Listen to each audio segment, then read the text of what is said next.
Who you know is just as important as how good you are at what you do. My first mentor, George Gammon, the guy whose house I'm currently staying in Medellin, Colombia, said that the biggest mistake he ever made was focusing 100% of his time becoming the best at what he was doing and not expanding his network. The sad reality is the person who gets the job and the clients is the person who is the most connected. Just think about it. What do you do in your personal life when you have a problem? You say, who do I know that could potentially help me fix this? The same thing is with these rich people. I'll use an example with Ken McElroy, another one of my clients who has a multi-billion-dollar real estate portfolio. What he does, or what all of his friends now see his YouTube channel blowing up and seeing the revenue increasing drastically because of it, and he's telling all of his friends that this is happening and I'm the reason for it. And what do his friends do? His friends get in contact with me. And who are his friends? They are making 10 to a few $100 million per year. So because Ken is getting results shown and their friends want the same thing done, they are going to meet for this solution. And this happens almost every single week now that I have some person who's making more money than I could ever dream of reaching out to me to have me fix their problems. And because I've continued to provide value to more and more people for virtually nothing, I spent the last 2 years building potentially the single best network of any 21-year-old in the entire world. And I would bet a lot of money on that, at least the quality of people that I'm hanging out with on a day-to-day basis. And so I'm going to talk about how other people can replicate this, because now, because I've built this network, I spend all of my time trying to become the best at what I'm doing. I'm trying to be the number one in the entire world so I can show the best results to all of these people. But what was more important was getting my foot in the door. If I was 10 times better at what I currently do without my network, I would be making less money. And you can hate that. You can be angry. It doesn't matter. That is just the reality of this situation.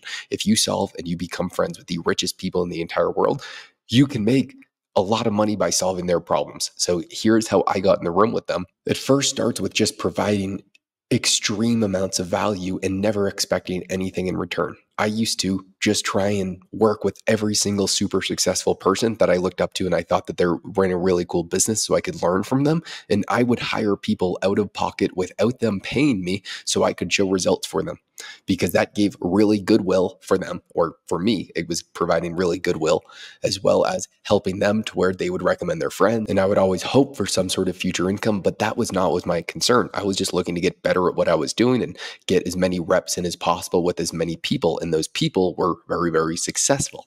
So how would you do that if you don't have any connections? I would first start by probably joining the most expensive gym in town or the most expensive club if you're good at tennis, or something that you have a slight edge in, to where you can provide value to these people. Even if it's just, let's say you live on the coast, you could join a yacht club, or not join, but you could start working at a yacht club and you can start to talk to all these people and ask for mentoring.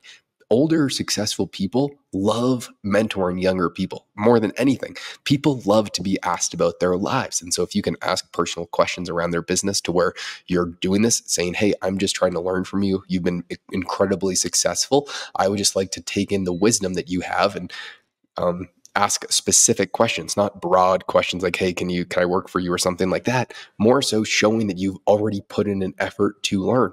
Say, hey, I'm having a problem. I'm trying to grow a business. Here's the specific problem that I have. What would you do in my position? And I have seen the best results in the entire world. People will spend a few hours discussing specific problems, not, hey, where would you get started? I don't know what to do with my life. They want specifics, because that shows that you already have taken the first few steps, which are the hardest. So join or working at the most expensive golf course doesn't really matter. You just have to find a way to surround yourself with the very wealthy people in your area. And once you start to surround yourself with them, just see if you can help them in any way. Ken has one person who comes to his house and details all his cars, because there's this kid who went to his neighborhood, and Ken lives in a very, very, very high-end neighborhood in Arizona.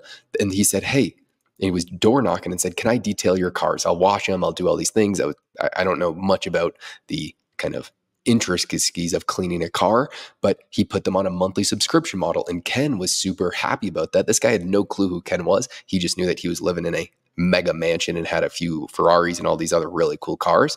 So he was just asking for mentoring type advice. And so Ken told him, hey, instead of charging me for one single car, why don't you put all the people in this neighborhood on a monthly subscription model? Say you'll come 2 times per month, you'll charge us $300 per month. Every single person here is going to respect that you're trying to run a business and try and hustle and do all these things. And so Ken is giving free mentoring to someone. And now this kid is now making a ton of money because he started a little business. He started to hire his buddies and they all go and wash this incredibly expensive neighborhood for all their cars. It's $300 per car. Most people in this neighborhood have a few cars and they respect people who are taking the first step and trying to start a business. But that kid was asking Ken, how would you run a better business if you were me? And because he's already running a business and already doing something, they want to help those people who are already trying to help themselves. And that's kind of the key thing. If you think someone else is going to save your life, people think politicians are going to save their life or a mentor. A mentor is never going to save you. It's you have to do it. They can guide you, but at the end of the day, you are going to learn more by actually doing something. I've learned more about business by running a business than hanging out with all of my friends running businesses that do $10 to $120 million per year. And I learn more from just running a business myself, and you will too. The problem is, the mindset that I used to have was if I found a mentor, my life would magically be saved. But that is not the case at all. You are still the one that is the sole responsibility, and people will no longer want to hang out with you if you want them to solve the problem for you. So it's really you taking the first few steps, going to someone with more wisdom that has been there before and getting some sort of guidance from them. Another thing is you just have to learn some sort of skill that you can provide for them. If there was someone online that you really, really wanted to work with, if you became the best person at a problem that they have, and you solved it for them for free for a very long period of time, you will probably eventually be able to start working with them.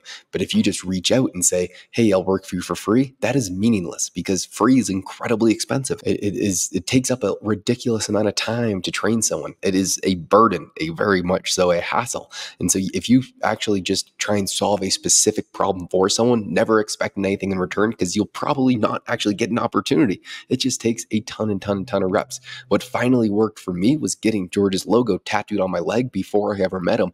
I took my first flight from Boston to Arizona, where he was at the time, and I kind of harassed him for a few months after that. So it took me like at least over a year of reaching out to people every single day for this to finally work out. And I don't know if that is the best course of action. What would have been easier is if I just got unbelievably good at some sort of skill that these people needed and solved it for them. I probably could have gotten there a lot faster. If there are no wealthy people where you are, you almost just need to relocate, because that's really where the opportunities are if you are doing a service-based business or this is what you're looking for. For me, I knew that I needed to find wealthier people to surround myself with that I could learn from, and that is what I did. In the city I was, there really wasn't any people. I had to relocate. So a lot of people are probably thinking, well, Josh, there are no expensive country clubs near me. There are nothing like this. If there aren't, relocating and moving away is unfortunately probably the only answer, and that is going to be incredibly difficult.